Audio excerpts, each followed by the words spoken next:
All right, I have a couple more people to admit. All right, let's get started. So on our panel today, we have David Stinner of US iTech. He founded it in 1999, which IT and computer technology was completely different back then. He's also the co-founder of a really cool co-working space in Amherst called Inception Buffalo. He was a 2009 graduate of the Center for Entrepreneurial Leadership, and I think he was on the alumni board after I was on the alumni board. I was a 2006 graduate. And then Jeff Rathman is the founder of Silo City IT, founded that in 2017. And his background's, he's been a system engineer, a security architect. And last but not least, we have Reggie DeJean, who is a 30-year insurance expert. He leads Lawley Insurance's specialties insurance department. And so that's where he helps with the specialty coverages, like what we're going to be talking about today, cybersecurity, errors and omissions, and professional liability insurance. So all great stuff. Okay, so anything you want to add? And I think, Jeff, you were a CEL graduate as well? I'm actually in CEL right now. Oh, okay, I knew you had it. Okay. Oh, you didn't get to be in person to finish out the year. Right. All right, so that is our cybersecurity team today. We're going to keep it really informal. And so we're going to first start talking about, so David and Jeff are going to talk to us a little bit about the problems their clients faced when Governor Cuomo said, and other governors as well, hey, you have to work 50% work from home, and then it was almost immediately 100% work from home. So we would like to kick it off and talk about the problems that clients faced and how you navigated those, and kind of, you know, going forward, what were the lessons learned?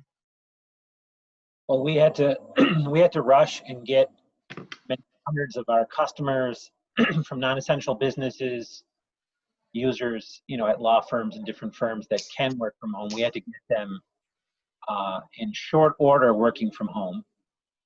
And I think it's important to note that you should always partner with a great IT company because of the complexity today with on-prem and cloud systems and increased cyber attacks, in order to be able to deal with situations like this, you know, whether you have a disaster plan or not.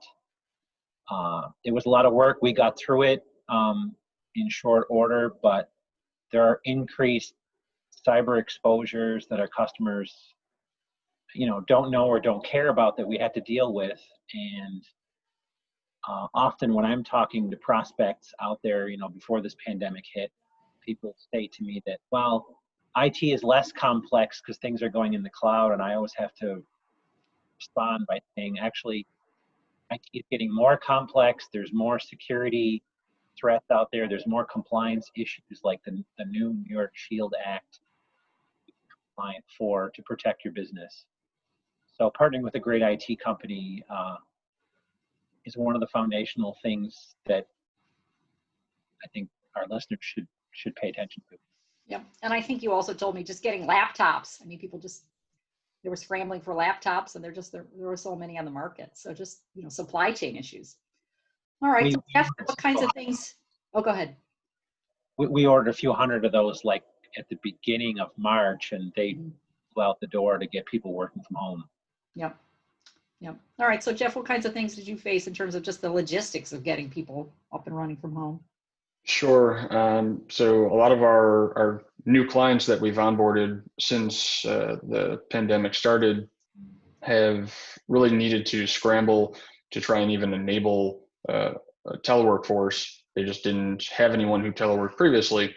And so trying to do that, instead of just winging it and enabling things they found on Google and you know, just trying to allow that, we've been able to bring them on board and establish a secure way for them to do that with virtual private networks and secure communications to those systems, and things like multi-factor authentication.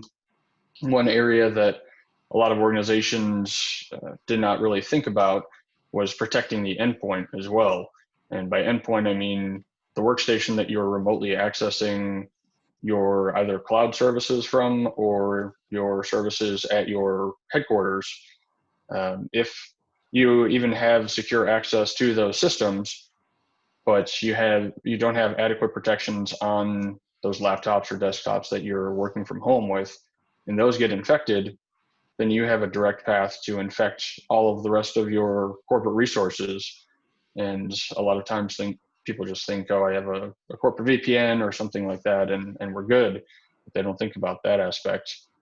And so we focus on a holistic approach of protecting every single piece in that. And going off of what David said about cloud, one thing I wanted to mention was there's typically a misconception that we're moving to Office 365 or we're moving to something in the cloud, so that's not our problem anymore.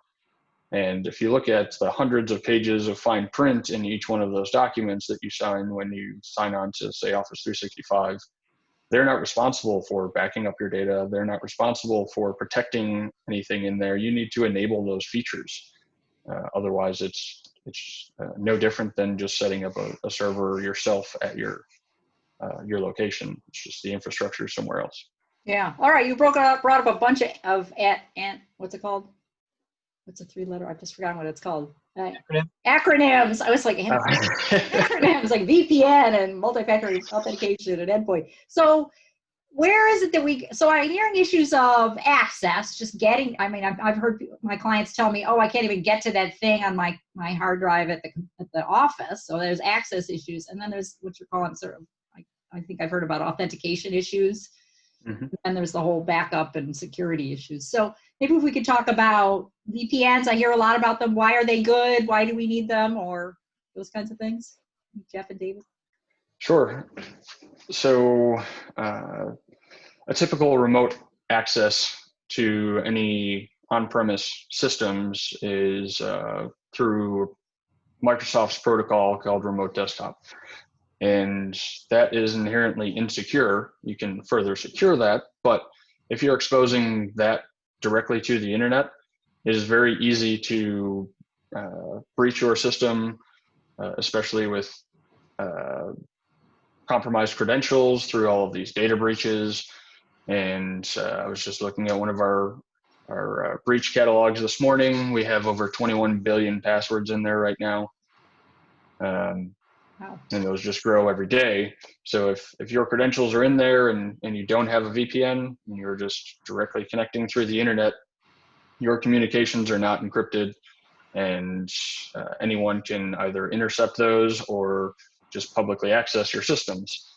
And a quick scan this morning, just looking at some statistics, there are over 3,500 systems within a 50-mile radius of Buffalo that have that remote desktop protocol enabled, that I can actually take screen captures of their systems right now, most of which have the administrator username up. And so those are systems I can go right from my computer just now. In our local area, that they're basically open systems. That I could log into directly right now without any secure communication. Oh, that's pretty scary, So. Okay. David, that technology he's referring to is an older technology that's been around for almost a couple of decades. So that's why it's insecure and people are still using it when they really shouldn't. So let's use an analogy. If we've all been good at home and we've been self-isolated and our families have been isolated, we let someone into our home who we don't know they have symptoms to COVID-19, we're exposing everybody. So that's really concern we have when we bring home computers on the business network. We don't know what the exposure is to those home computers, and that increases the surface area of threat. And one little attack, just like we're seeing in the analogy of this live virus, in the cyber world, we can see that same attack. Something could be on that home computer, or something could be getting into that home computer, and then it can infiltrate the whole corporate network. So some of these 3-letter acronyms like multi-factor authentication are really, really important. So if you don't have that in your systems today, you may have seen that when you deal with your bank, where your bank sends you a text message in order to get in addition to your username and password. So a system like that is one layer of security. Gotcha. All right. So you touched on that multi-factor authentication. So and we're seeing a lot more of that, right? I want to go into my payroll. I have to get the text immediately. Amazon doesn't. So that's basically just verifying a second way that we have the right user to get in there. Okay. Right. And security awareness training is the other thing that I want to touch on, because Okay. we offer that to all of our customers. We have a system where it's gamified, so it kind of becomes fun, and employees at organizations can challenge each other who has a higher score. That kind of makes it better than typical, normal ongoing learning that's required. But security awareness training is required because threats out there are increasing, and unfortunately during COVID-19 we've seen warnings from like the local FBI office. We've seen increased threats to our customers. The bad actors out there are using this as an advantage. They're faking emails from the World Health Organization. People's awareness may be down and they want to click on news because they're kind of interested in what's going on. So these threats are out there, and security awareness training is really educating users about these threats, how to identify these threats, and how not to be duped to phishing attacks. So that's very critical in your business to security awareness training. So isn't one of the risks too that I've got a teenager and he or she may be going on all sorts of stuff, we don't know what, and that's you talked about the spreading the virus. Can then that affect my home system and my home computers, and then that's one of the risks to go back to the office? And there's another factor there of making sure that your home network has segregation, and meaning that any corporate systems are operating on a totally separate network, and most home users don't have that set up right now. So that should be something that is either part of a corporate policy, or that you're working with your IT service providers to set that up, so that even if your daughter's system is compromised, she's on a totally separate network, your corporate system is isolated from that, and that malicious traffic could never actually get to you to infect your corporate assets. Gotcha. So we're putting a fence around it. Right. I bet you most people don't have that in their home. Right. And we all scrambled to get our routers. We scrambled, like same thing. How many old laptops can I get going to get our kids homeschooling? I mean, we were scrambling with that, and security and whether we were infecting the data of the company wasn't top on our list. All right, so we've walked through somewhat of your, you guys are sort of checklisting through the kinds of things you do to lay the foundation for authentication and access and security for people working from home. And then, so what's the next piece that you're working with clients on that you'd recommend once they get that? I mean, that was the scramble. What are we working on now to keep it tight? A virtual Go ahead. The virtual desktop interface is kind of a fancy acronym for the technology of having your Windows computer, your desktop up in the cloud and where it can be secure. So you're only basically seeing pictures of that data brought down to your home computer. We didn't find much traction. We're seeing a little bit more traction on that now. We hope that this crisis is going to make people understand that. So if you're in the field of under compliance, if you're doing banking from home, finance, if you're doing medical things from home, or legal things, you're under regulatory compliance. You don't want that data to be on that home PC where it's unprotected. So virtual desktop technology will allow the whole desktop to be up in the cloud, running all of your applications, not just the way you're used to your email being up in the cloud. It's kind of similar to the remote desktop paradigm where you're connecting into a machine under a desktop. This is where that PC goes away under the office and it's just all up in the cloud. That's a more secure paradigm for the future. Okay, so you're touching on data, where it's housed and how it's backed up, and really the security of that data. There's a lot of regulatory around quite a few of those types of data, right? Yes. Maybe I could bring Reggie. Why don't I bring you in for a second?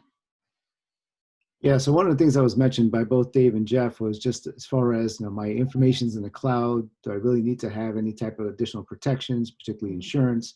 And I think Jeff mentioned it, that take a look at the contract. What we see in most contracts is that your monthly value, which could be just a couple $100s a month, the most that they'll pay is between 3 and 12 months of the contract value should anything happen. So if you have, Amazon or Google, you're not going to be able to negotiate your way outside of that contract. Whatever the contract is, it is. So you have to be aware of the fact that if you have a breach and it's in the cloud, they may give you $1,500 at the end of the day, and that's not going to really go too far. So one of the things to keep in mind when you have a contract where you have the information in the cloud. Yeah, well, we talk a little bit about the kind of insurance coverages, but medical data, I mean, I'm only marginally knowledgeable about this from some of my clients, but the HIPAA coverage for medical data, it's right. How you store that data and who has access to it. The same thing with credit card numbers, and I'm sure there's other areas that have data. Right. I think one of the important things for people to keep in mind is that it's not what you consider to be personal confidential information or protected health information. It's going to be the different regulators. There's 50 different states. There's 50 different insurance regulators. Okay. And there's at least that many just U.S. regulations, never mind Canada. And if you do anything in Europe with the GDPR, with the protection that they have there. So you really have to be aware of what can happen to you from a regulatory standpoint, investigation, not just the release of the information and having to do the credit monitoring and all those additional costs there. So there's a lot that gets involved in information. And sometimes people overlook the fact that business information is considered, anything that's not generally available to the public is considered private information. So if you have financial information, if you're an attorney working on mergers and acquisition, those are the sensitive things that you don't want out there in the general public. So not just personal identifiable information, credit card information, health information, it's business information as well. Mm-hmm. Right, you might have business financials. If you're an accountant, you'd have human resource data on your employees. Right. So as a small, mid-sized business, do you go to your IT people? Do you go to your lawyers? Do you go to your cybersecurity insurance people? Who can help you figure out which regulations really apply to your data and what the best practices are? So you're bringing up a real challenge here. Yeah, so the answer to your question is really all of the above. Okay, you're asking all of your experts. Really the size of the company, you probably have someone that does your books or accounting. You may have somebody or a law firm that you work with. They can help you with some of the general information there. Keeping in mind that no one attorney is going to know all the different regulations that are out there. And you have multiple agencies within New York State or other states that you have to notify in case you have a potential breach. Do you have 500 records that are potentially compromised? Do you have a forensic company that can come in and take a look at things? And sometimes, and Jeff and Dave might be able to talk about this a little bit more, but sometimes those are going to be two different companies. I mean, you can have an IT company that does a fantastic job of having system A and system B communicate with each other. But when it comes to having to do the forensic work, maybe that's not their area of expertise. So if you have a potential breach, you want to make sure you shut things down immediately. You want to make sure that one of the things that we mentioned to clients, and one of the benefits of having an insurance policy, is that the first person that gets involved is an attorney at a law firm. And the reason for that is that you want to make sure you keep everything privileged and confidential. So many times that law firm will hire a forensic firm to come in, and that's where the ball really starts to roll. Did anything get compromised? If the answer is no, that really moves you to the next stage. How do you get whatever information or Gotcha. systems that are down back up and running? Gotcha. All right, let me go back to David and Jeff for a minute and talk about, okay, so we have data, we know what our regulations are, we've worked with you, our IT people, on getting it secure. You talked a little bit about backup too, so it's not just that hackers are getting into it, but how can we make sure our data, you both touched on the cloud, how do we make sure we have backup? I mean, I had a client that was ransomware, right? They locked everything down. Their backups weren't good enough. They had to reproduce, they ended up paying. It was a big ransom. They just didn't have the backups they needed. So imagine if that happened during this time when a lot of businesses are trying to work from home. That would be very, very bad. Yeah. Bad actors are trying to more. So I think it comes down to disaster planning. So, we're kind of hopefully at the tail end of this pandemic. So you might say, well, I don't need to come up with a pandemic disaster plan, but disaster plans are for a whole lot more than just pandemics, for natural disasters. The electric goes out, they're for response to corporate scandal, they're for a terrorist attack, and these are awful things to talk about, but if you don't plan for these things, and disaster plans don't have to be 50-page document. Mhm. They just need to address the basics. Who's in charge? What are you going to do? Where are your systems located? Who has access to them? Who is your attorney? Who's going to do a breach?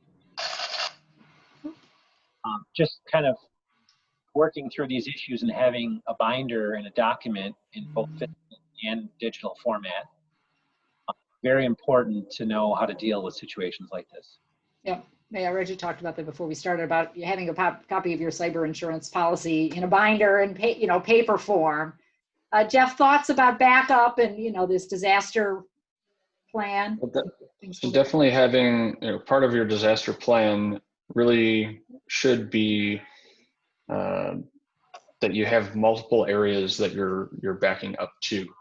And so a lot of organizations will back up, just have a separate server or a separate storage device at the location that they're backing up to. And what if your building catches on fire and everything's gone? Then that backup is just as good as everything else that was burnt up there. So having either offsite disaster recovery locations or backing up to secure cloud systems. There's a variety of different options out there, but making sure that your data is backed up in multiple locations is definitely something that's essential. And the backup portion should also go hand in hand with you should have at least a basic incident response plan. And a lot of the new regulations like the SHIELD Act require some form of an incident response plan. And part of that should be your disaster recovery plan. So, basic things like who do I contact, and even the first 3 steps of what do I do, what do I turn off, what do I unplug, who do I call, and making sure that that's available to all of your employees, because we see it constantly that due to the regulations, organizations will have get the check mark for yes, we have an incident response plan, yet that has not been voiced to any of the employees. Yeah. That has not been made readily available to those employees, and so they don't have a clue what to do when that actually happens. So making sure that they're aware of it. Yeah. Okay. Well, You mentioned earlier, as we move the systems out into the cloud, those cloud providers, you think of Office 365, Salesforce, all those kind of systems, they might provide high availability, meaning if their fiber is cut and the electric grid goes down, another data center comes up. But if they're attacked or you let ransomware in some fashion, that data may be erased in both systems. So you have to include that in your disaster recovery plan. So you need an IT professional to be able to figure out where is all that data now that we have all these cloud systems, and how is it protected, which is a little bit more complex than the old world of where we just had a server box sitting in the corner. and the tape backup that would run. And right. Gotcha. All right. Well, so Reggie, David, and Jeff have talked a lot about the challenges and how complex IT is getting in the data. We didn't even talk about user access and employees getting into data they shouldn't be seeing, or how to lock them out if they quit or they're terminated. That's another whole thing that I don't think we have time for today. Right. Reggie, you want to talk a little bit about, and just before I touch on that, it sounds like when you look for a new IT provider, or you're talking about cyber insurance, that you would all do a bit of a discovery where you'd walk us through where we are, best practices, and give us a plan to fill the gap. That'd be accurate. Yeah. So from an insurance standpoint, there isn't, although we're starting to see some changes now with everybody working remote and companies starting to ask more questions, but we had really gotten to the point over the last couple of years where there were so many new insurance companies coming into the game that pricing was going down, coverages were expanding, which has really been beneficial for our clients. There's not only the cyber extortion, there's actually the notification costs, the public relations piece, which is really big. You want to make sure that the wrong people aren't speaking to the media. It's amazing how many employees just want to let people know, or they'll put something up on Facebook about, hey, my company was just breached. Oh no. That's not how you want to let the regulators know. Too much transparency. Yeah. There is. Yeah, there is. So those are. Let me just stop for a second because we got a couple minutes left. If anybody has a question, if you want to put it in the chat, and then we can save a couple minutes for that. Go ahead. Yeah, so from an insurance standpoint, it still is a fairly easy process. If you don't have a policy in place, it really comes down to the revenues, the type of operation you're in. Obviously, if you have health information, it's more critical than if you have just credit card information. So we do take a look at that. But the policy, one area that we talked about, and just going through a real quick example, is that your system is shut down because you've been the subject of extortion, ransom demand. You can't operate. It's amazing how many businesses are out for 3 or 4 or 5 days. And you think about the business income loss. We keep talking about business income with what's happening with the virus and how policies respond and don't. But the cyber policy will respond for business interruption loss that's a result of a cyber virus or some type of a reduction or limitation to your computer system.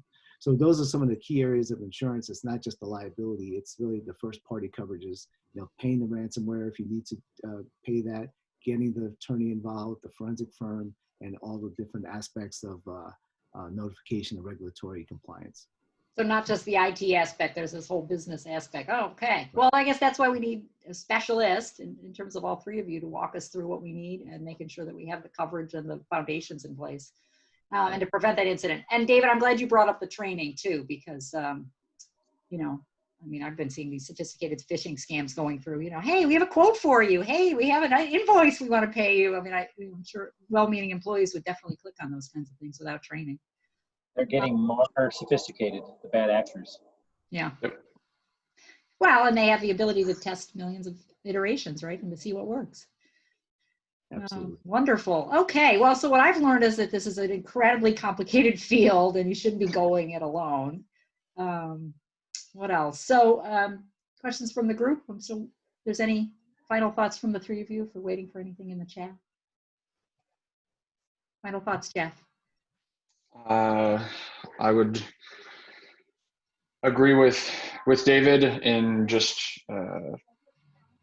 want to put out there that if anyone has questions at all about secure telework or enabling telework or anything like that, or even assessing how secure you actually are, you can reach out to us and reach out to David. There's plenty of people willing to help during this time, and we want to make sure that everyone is secure and isn't getting attacked where they're going to have to shut down during COVID or post-COVID because they were attacked and there wasn't due diligence on their security.